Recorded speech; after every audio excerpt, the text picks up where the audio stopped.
வணக்கம் மக்களே, 30 days healthy snacks சேலஞ்சில் டே 2 இன்னைக்கு வாங்க. இன்னைக்கு நம்ம என்ன பண்ணுறோம் வீடியோ பற்றி பார்க்கலாம்.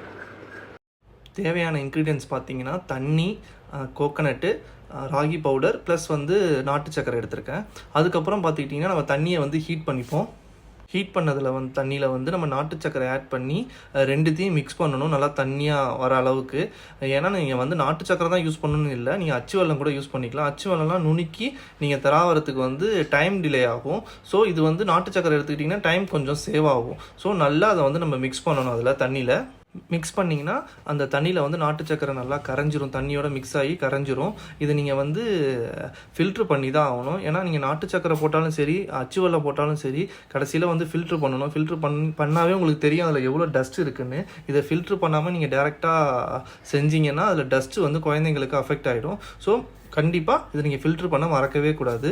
தண்ணியோட நாட்டு சக்கரை மிக்ஸ் ஆகிடுச்சு, வாங்க நம்ம ஃபில்ட்ரு பண்ணலாம். ஃபில்ட்ரு பண்ணாவே உங்களுக்கு தெரியும் அதில் எவ்வளோ டஸ்ட் இருக்குன்னு. நான் ஃபில்ட்ரு பண்ணுறதை பாருங்கள். நான் இன்னொன்று சொல்ல மறந்துட்டேன். இந்த நாட்டு சக்கரை பார்த்துக்கிட்டிங்கன்னா நீங்கள் ஆர்கானிக் நாட்டு சக்கரையாக எடுத்துக்கோங்க, அதுதான் நல்லா ஸ்வீட் தரும். இன்னொன்று ஆர்கானிக் ஃபுட்டாகவே எடுத்துக்கிட்டிங்கன்னா குழந்தைங்களுக்கு ரொம்பவே நல்லது. ஸோ நீங்கள் ஆர்கானிக் நாட்டு சக்கரைக்கே ப்ரிஃபரன்ஸ் கொடுங்க. நான் 100 கிராம் ராகி எடுத்திருக்கேன். அதுக்கப்புறம் தேங்காய் 3 டீஸ்பூன் போட்டிருக்கேன். நீங்கள் அந்த டைமில் எப்போ நீங்கள் கொழுக்கட்டை செய்ய போகிறீங்களோ அந்த டைமில் ஃப்ரெஷ்ஷாக தேங்காய் உடச்சி அதை திருவி போட்டிங்கன்னா இன்னும் டேஸ்ட் நல்லா கொடுக்கும். அதுக்கப்புறம் நம்ம கரைச்சி வச்சுருந்த சக்கரை தண்ணியை எடுத்து கொஞ்சம் கொஞ்சமாக மிக்ஸ் பண்ணுங்கள். எக்ஸாம்பிளுக்கு எப்படி சொல்லணும்னா, நம்ம வீட்டில் சப்பாத்தி மாவு பிசைவோம்ல, அதை மாதிரி கொஞ்சம் கொஞ்சமாக மிக்ஸ் பண்ணணும். கொழுக்கட்டை பிடிக்கிற பதத்துக்கு வர வரைக்கும் சக்கரை தண்ணியை கொஞ்சம் கொஞ்சமாக ஊற்றி மிக்ஸ் பண்ணுங்கள், ஒரேடியாக மிக்ஸ் பண்ணிட வேணாம்.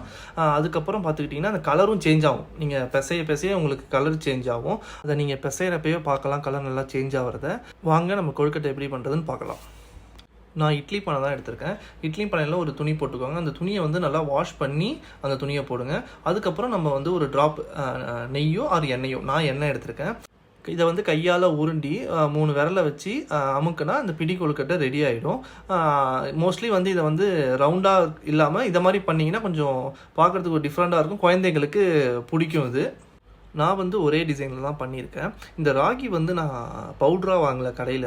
நான் ராகி வாங்கி அலசி கல் எடுத்து காய வச்சு அரைச்சி அதில் பண்ணுறேன். நீங்களும் அதே மாதிரியே பண்ணுங்கள்.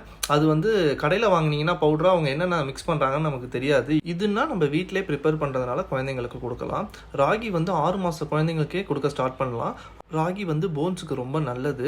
6 மந்த் பேபிஸுக்கு எப்படி கூழ் கொடுக்குறதுங்கிறத ஆல்ரெடி சேனலில் அம்மா வீடியோ போட்டிருக்காங்க, அதை நான் டிஸ்கிரிப்ஷனில் ஆட் பண்ணுறேன். நீங்கள் பார்க்காதவங்க அதை போய் பாருங்கள். நெக்ஸ்ட்டு நம்ம கொழுக்கட்டை அதே டைமில் கொழுக்கட்டையும் வெந்துருச்சு. பாருங்கள் எப்படி இருக்குன்னு நம்ம டேஸ்ட் பண்ணி பார்க்கலாம். நல்லா ஒரு 15 to maximum 10 to 15 minutes heat பண்ணாவே போதும், நல்லா வெந்துடும். இது ஒரு சிம்பிளான ரெசிபி. நான் ஜஸ்ட் ஒரு 15 to 20 மினிட்ஸ்க்குள்ளே செய்யணும் கொழுக்கட்டைங்கிறதுனால இந்த 3 இன்க்ரீடியன்ஸ் மட்டும் தான் ஆட் பண்ணியிருக்கேன். இதில் நீங்கள் கார கொழுக்கட்டையும் செய்யலாம்.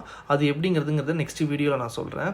நீங்களும் இந்த வீடியோவை பார்த்துட்டு உங்கள் வீட்டில் கொழுக்கட்டை சிம்பிளாக செஞ்சு சாப்பிட்டு பார்த்துட்டு எனக்கு கமெண்ட் செக்ஷனில் கமெண்ட் பண்ணுங்கள். உங்களுக்கு வேறு ஏதாவது ஸ்நாக்ஸ் செய்யணுன்னாலும் கமெண்ட் பண்ணுங்கள், நான் கண்டிப்பாக செஞ்சு வீடியோவாக போடுறேன்.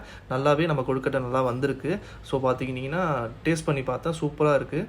மீண்டும் ஒரு நல்ல வீடியோவில் சந்திப்போம். நன்றி, வணக்கம். எனக்கு இந்த கொழுக்கட்டை ரொம்பவே பிடிச்சிருக்குது. உங்களுக்கு பிடிச்சிருந்ததா கமெண்ட் செக்ஷனில் லைக்குங்கிறத கமெண்ட் பண்ணுங்கள். மறக்காமல் லைக் பண்ணுங்கள், ஷேர் பண்ணுங்கள், பெல் ஐக்கானை கிளிக் பண்ணுங்கள், சப்ஸ்கிரைப் பண்ணுங்கள்.